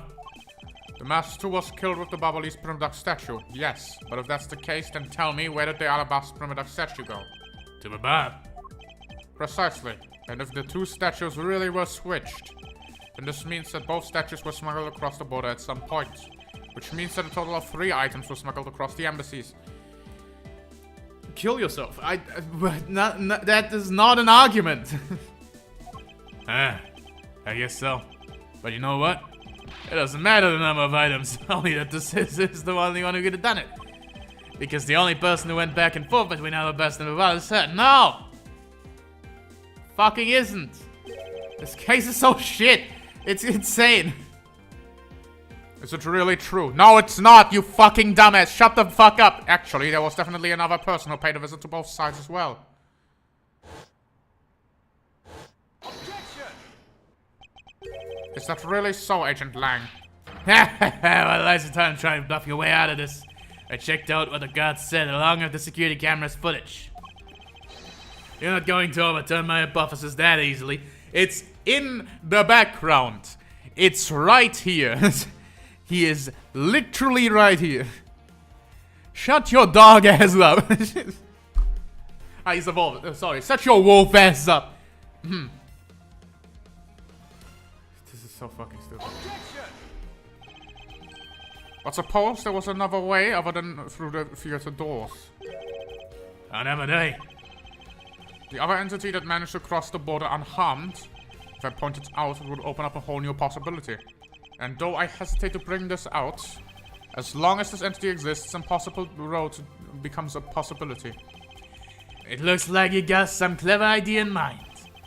I do, and I can show it to you through a single piece of evidence. Fine then. Let's see this piece of evidence and it'll show me this upper route. This piece of evidence will show us another way to move between the 2 countries. I'm supposed to show this. I looked at the guide. This is so fucking stupid. Okay, let me just... This is nothing. This is fucking nothing. You know why it's flying? Wire. You know where the wire was found? In the room of Mr. Cochran's office. This means nothing. This is a nothing picture. This is fucking stupid. This is so fucking stupid. I like how the game completely forgot about Larry, because like they say no one crossed the border of both countries besides Francisca, when obviously Larry did. But like ignoring Larry, of course. This game is so fucking bad. It's insane. Who wrote this? Who the fuck wrote this case? It's insane. Anyway, obviously, the other Garasu. Take that! Agent Lang, I'm sure you're familiar with this unforgettable photo. And the supernatural photo, like I said before, humans can't fly. Of course not, I understand it perfectly well. Don't start claiming that Sheena somehow grew wings either. I wouldn't dream of claiming that. And I won't allow you to take back what you said either. I'll say it again, it's not humanly possible to fly through the air without wings. So you better have a good explanation for this, Mr. Prosecutor. Ugh. But how can I prove who it was that flew through the air in this photo? Wait, not humanly possible. Eureka! Very well, you will have your explanation. Sounds like you have a good idea simmering inside that head of yours. Let's see it. The face hidden within this photo's blurry trail shadow is... The face. And I can't show a face? Oh.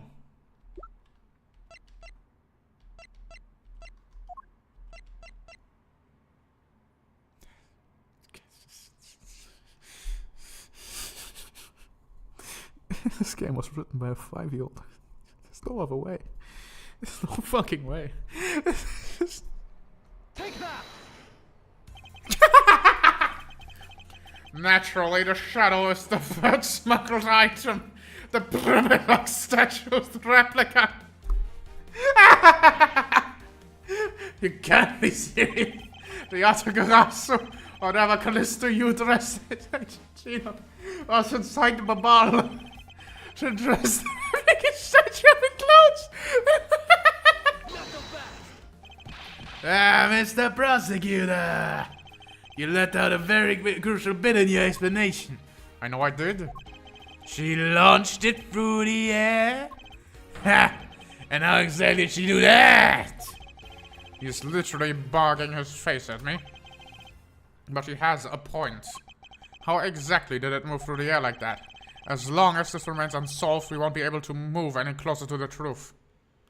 My fucker in Jesus. What are you talking about? How did she do it? How could she have possibly done it? How could she possibly move an item? I don't understand. It's insane, impossible. Whoa, I fucking hate this. Which reminds me, didn't he say this earlier? Hey sis, I remember that just before Master Albert went to give his speech. He called you into his office, right? So just before the murder, Francisco was called here, right into this very room. If that's the case, then that may be another avenue I can pursue. Agent Lang, in order for me to answer that question, I would need to show you the fucking goddamn wire, but I am too fucking stupid to do that. So I will need to hear testimony from Miss Von Karma. Huh? Are you up to now, pretty boy? Earlier you mentioned something of interest to me. You said that just before the murder occurred, Miss Von Karma had been in this room because Ambassador Elba had called for her.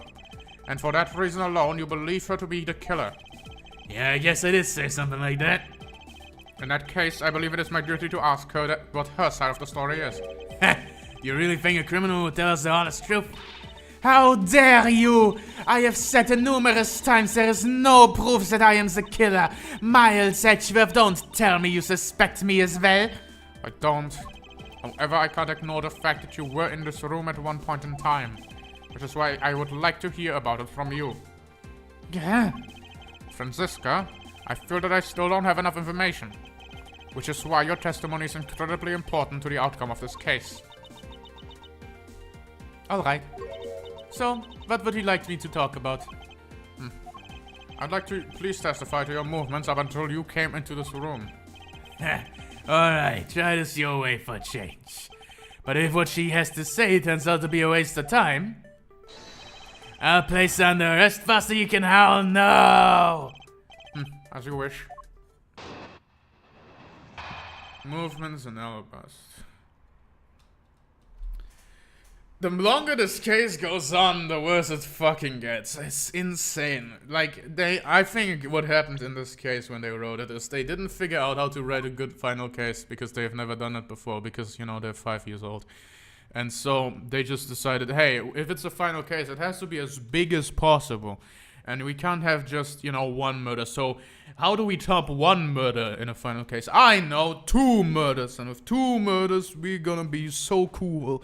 And then they wrote themselves into 17 corners. And they are ignoring them. As I said earlier, I was assigned to guard duty in the Alabastian embassy. After I saw the steel samurai off his way towards the ambassador's office. They are saying it here! He moved! I returned to the Rose Garden for a bit and checked up on the security situation. After all the preparations were in place, I called after the Ambassador Alba to his office. Francisca, I want to make this clear from the very beginning. So what I wish to confirm is that it's only a time span in which you were in this office. Was before the murder occurred, is that correct? Yes. Yes, of course. I see. For now, the only way I can see for us to break her out of this situation is to ask Francisca about her testimony in more detail. Rebuttal! I don't care anymore. I'm not playing this game. I'm just gonna look at the fucking... Press the fifth statement. No, first statement. I do apologize. Alright, shut the fuck up. No! I pressed the music button.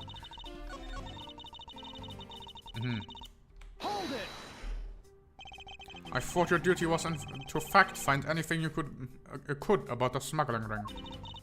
Yes, that was my job. But upon hearing that the Yatagarasu had sent a calling card to the embassy, Ambassador Alba called upon us to protect the embassy instead.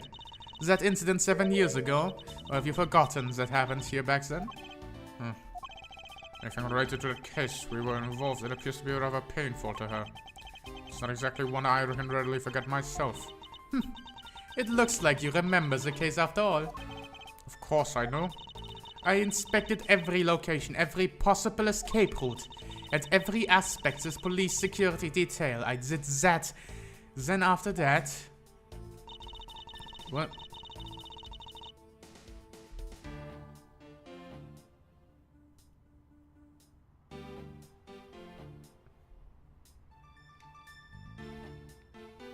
Oh no. Press on the fourth statement. I get... Now that's the third one. I looked at the wrong one. I do apologize on this one. Anyways, we saw some nice abuse there. You'll love to see it. Now press on the fourth statement. At that time, the Master's body had yet to be found in this room. Is that correct? That's right. But Ambassador Alba was here. One could hardly miss his rather large presence. Huh? Criminal will say anything to get out of getting arrested. How do we know you're not lying? Well, if you need proof, I'd be happy to oblige you. Seriously? Like I keep telling you, when I arrived at the office, Ambassador Alba was already here. He was sitting by the flower box on the windowsill watering his plants. I can attest to that. I remember speaking with a lovely lady around the time here in my office. Alright then. Add that statement to your testimony and let's hear some details. So Ambassador Alba was in the room at the time, was he? Was watering the flowers. I can imagine that these flowers are fake. So what do they say? They're still cloning. They are not fake, I guess? Okay. Okay, so he may have been watering the flowers. Ah. So, press. Hold it! For the sake of being thorough, I'd like to ask you something. How did you know that Ambassador Alba was watering his plants at the windowsill? What do you mean by that? The entrance to this room is the only side. However, the window is on the opposite side. If you were to say that it is true, when you entered the room, his body would have been like a wall. He would have been blocking your view of what he was doing, is that not correct? I suppose it was a bit hard to see around him, but fortunately for me, Ambassador Alba is not an immovable wall. I knocked before I entered, and as I did, he turned around to greet me, with a watering can in his hand. So, it's only natural to believe that he was watering his plants, right? I suppose. After his greeting, we spent a little time talking about his flowers. He had obtained them himself, and is growing them with the utmost care, you know? Yes.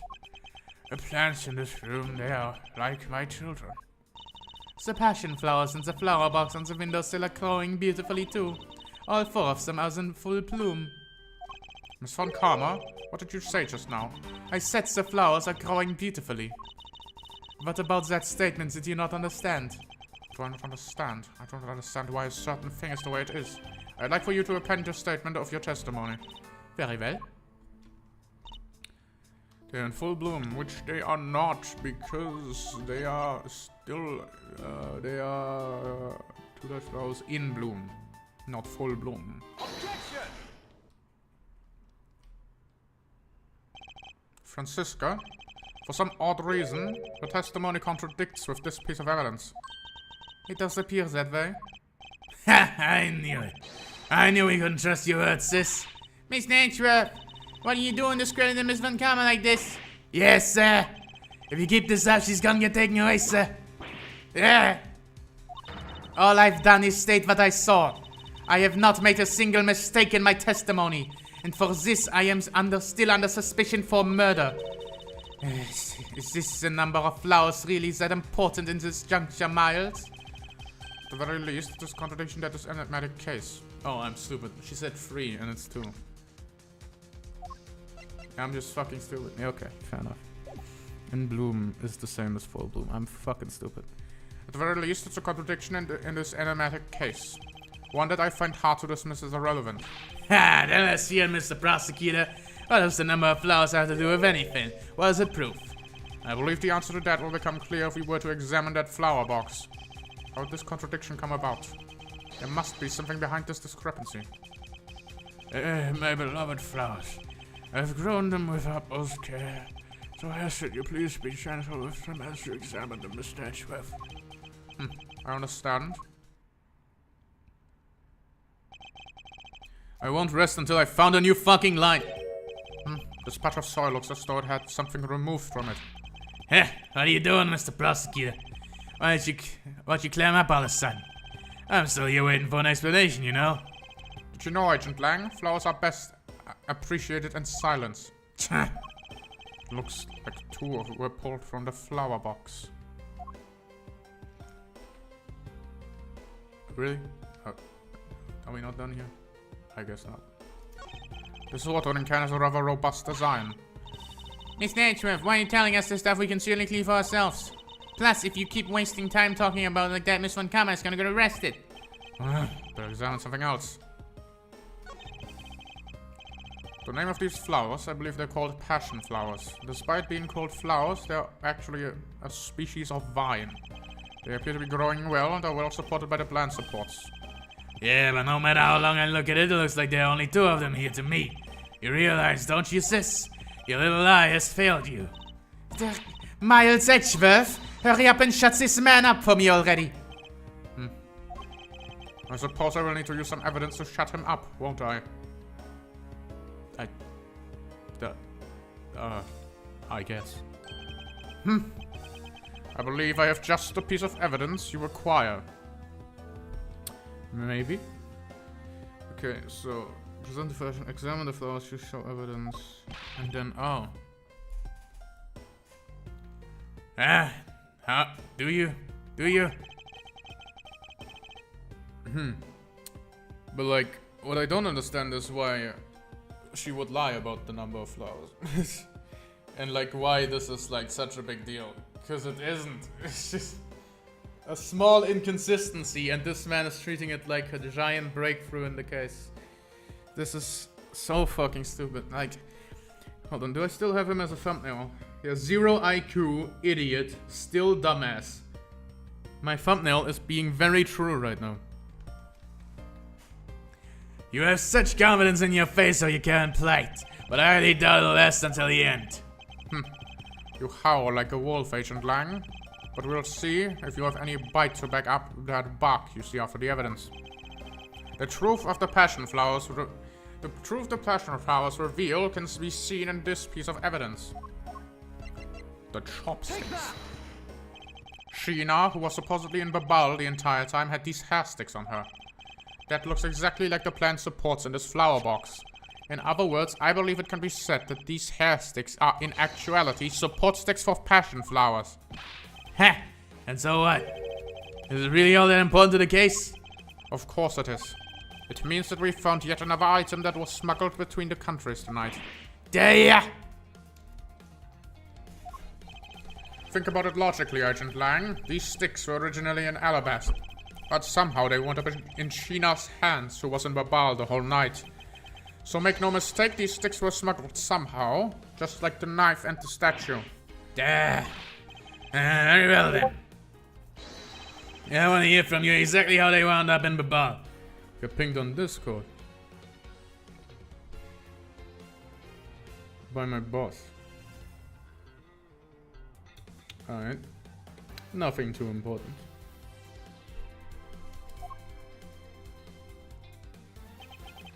How did the support sticks find their way to Babal and why? There must be some reason as to why they ended up there. Ha! So that's why. Agent Lang, if you would please take a look at this and tell me its shape. Just another stick, isn't it? And so it is, but it's the shape of the support sticks what is important. For when they are used with something in this room, that's when it all comes into focus. And the object that completes the picture of the what's used to the support sticks is. There's no fucking way. There's no fucking way. There's no way, right? The game can't be that stupid. The game can't honestly expect me to say that a chopstick was shot by a bow onto the other side. There is no way.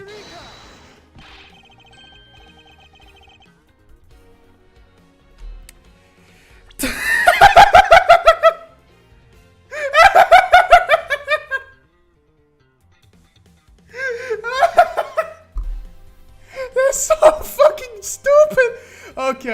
Okay, so if I'm correct what the game is asserting here. They put one of these hair sticks onto the crossbow, shot it all the way into a burning building with a fucking statue attached to it, which was dressed up very nicely. And then it went through the... When would this happen? When? This was after the first fire. Okay, so after the first fire, they did this. But where the fuck was he then? Not that guy. Not that guy either. That guy. Where was he? If he was in the room and saw that flying through his fucking window, wouldn't he be at least a little confused? Why the fuck? Hello? This is the dumbest shit I've ever read. That's a crossbow. Wait, you're not really suggesting? I am. These hair sticks, or rather plant support sticks, they make for perfect arrows. Yeah.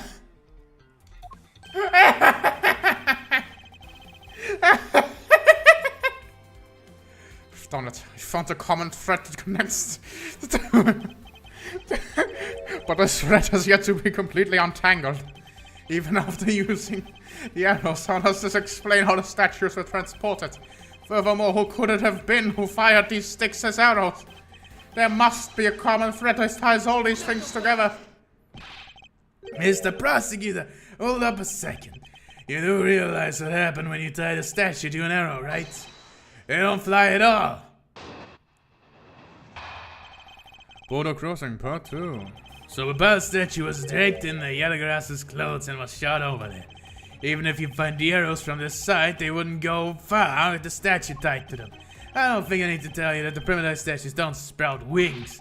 You're a realist after all, aren't you? The Priminox statue didn't sprout wings? Of course they didn't. Glad you understand. Feel much better already. I was afraid for a second that you were unaware of that crucial fact. You're only crucial because you're under the belief that wings are necessary for this equation. Right? You need to free your mind a bit more and let it fly like a bird on the wind. Shut the fuck up. The Priminox statue flew, but not on a wing. Allow me a bit of your time and I'll explain the mysterious phenomenon to you. So what the game is probably trying to... Rebuttal! So what the game is probably trying to say, right, is very obviously that it was shot attached to this.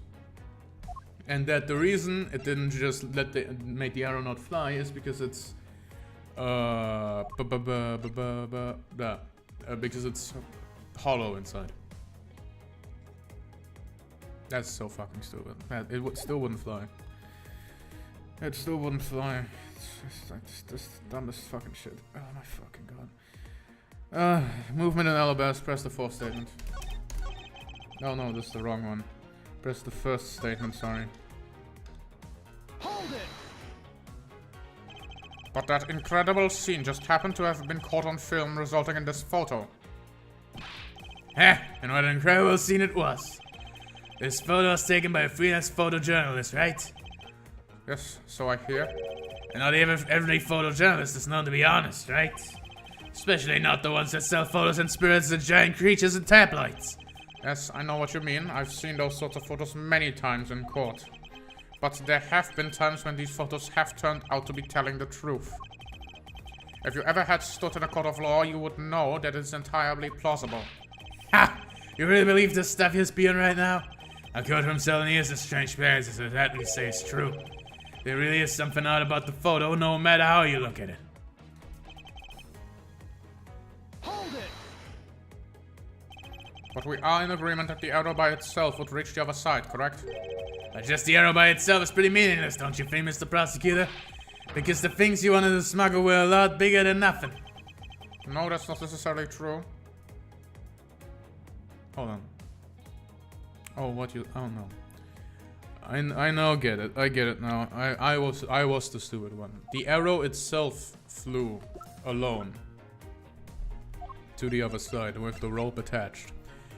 And then they attached the rope to the statue afterwards and then just pulled the statue. Which would have taken way too long. This is a fucking stupid argument. Ah! What I need right now is not further discussion of my conclusions. It's the launching of my conclusions. What the shooter wanted to launch with the crossbow was not the statues themselves, but rather something the crossbow can launch that be used to move the statues. Okay. Yep. Here's a wire. Objection! I want to kill myself. Finally. Finally, we have reached this point in our discussion. For I present to you that which was carried by the arrow from the crossbow. I get it now, Mr. Prosecutor. I can see exactly what you're trying to say. You're saying that the wire was tied to the arrow and then shot into Mr. Cochin's office. All the way from the 5th floor of the Alabastan Embassy. Down to the 3rd floor in the Babalese Embassy. If what you're claiming really is what happened, I can see how Alabast's Primitive statue could be moved. Gravity could be used to move the statue down the wire on the 5th to the 3rd floor. And then what about the Babal's Primitive statue? A dark shadow in the photo is clearly flying away from Babal. Going in the opposite way of gravity from the 3rd floor to the Babalese Embassy, up to the 5th floor of the Alabastan Embassy. How do you explain that? Aha. I think I finally see how the gears behind this whole trick work. Agent Lang, the motion used behind the trick. I wonder if perhaps you have yet to envision how it works in your head. Motion? What motion? This is the motion that was employed to smuggle Babal's Primitive statue.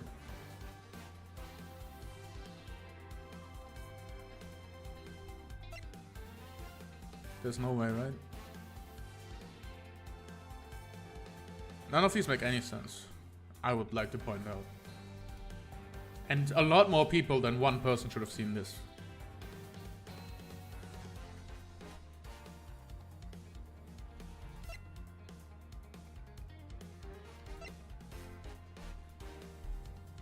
I'm gonna look at the fucking guide. Rotary motion. What? I believe it was done via rotary motion. If the two statues were transported simultaneously.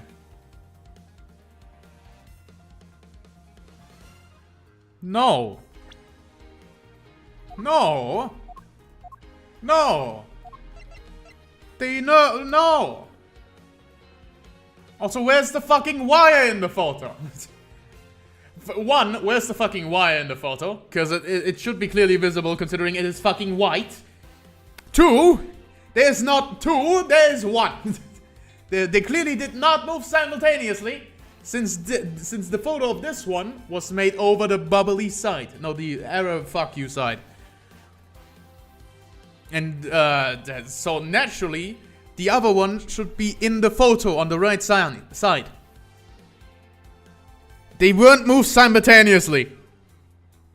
They were not.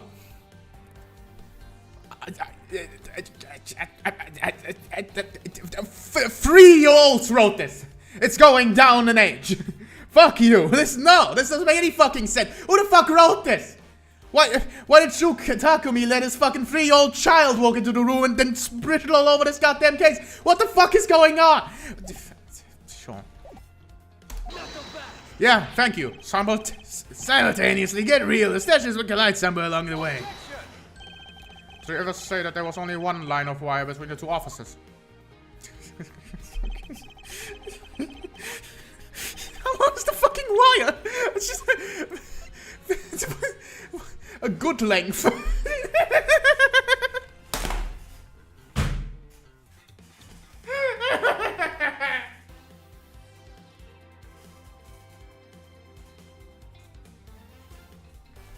Now, let's wind out a little bit, shall we? So, I bought a good length wire the other day. It was a LAN cable, 20 meters. So I can put it, through my house. The fucking picture we just saw, that's a lot more than 20 meters. And you know how big 20 meters is? This shit is the fucking wire we have is way too small for this. This good length, by the way.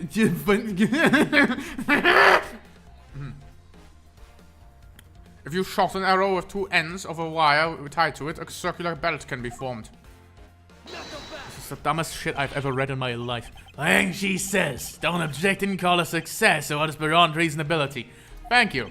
Taking into account the tension difference between the two wires, the top one sits back too much to the point where the statues would collide anyway.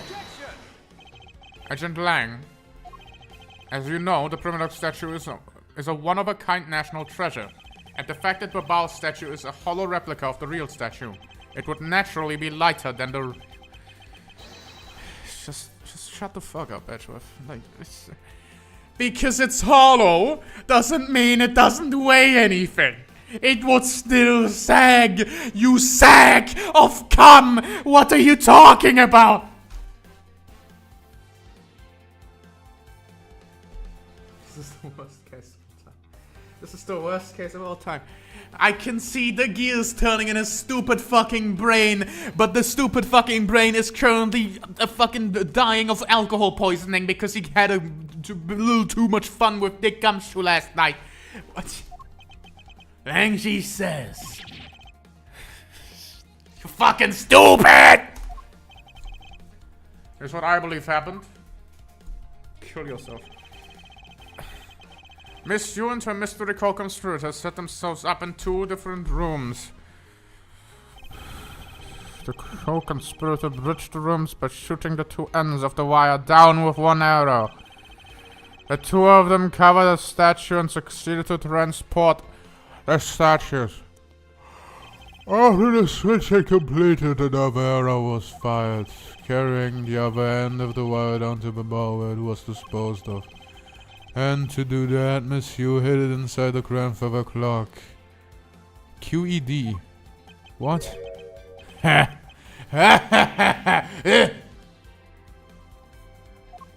This proves it, right? Why am I made to be as stupid as Miles Edgeworth? Why is this the best we can write?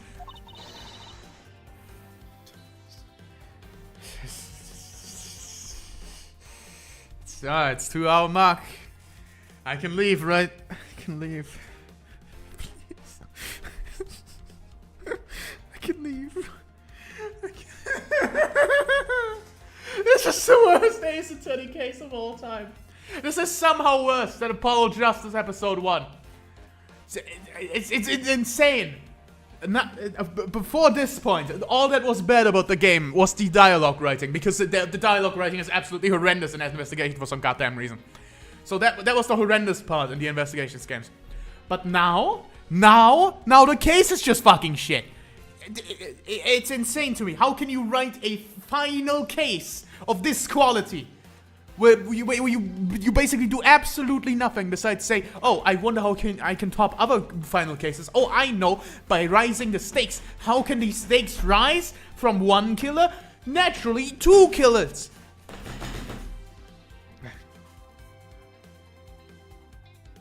This game is shit. This game is absolute ass.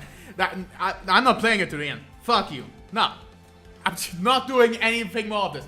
This is the worst case I have ever played in Ace Attorney, ever.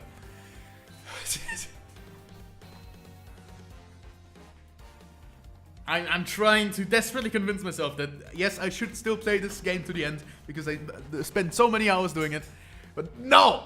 No! No! This is fucking stupid! And I know exactly it's not going to get better, because I can clearly remember from the first time I played this that the next segment is going to be much worse than this, because of the dialogue writing. So,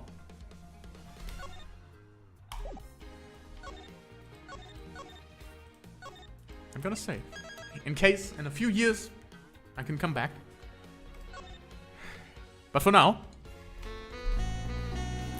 this will be the end of our investigations playthrough.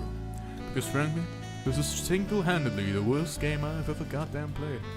This shit is so fucking stupid, I would rather kill myself than do it again.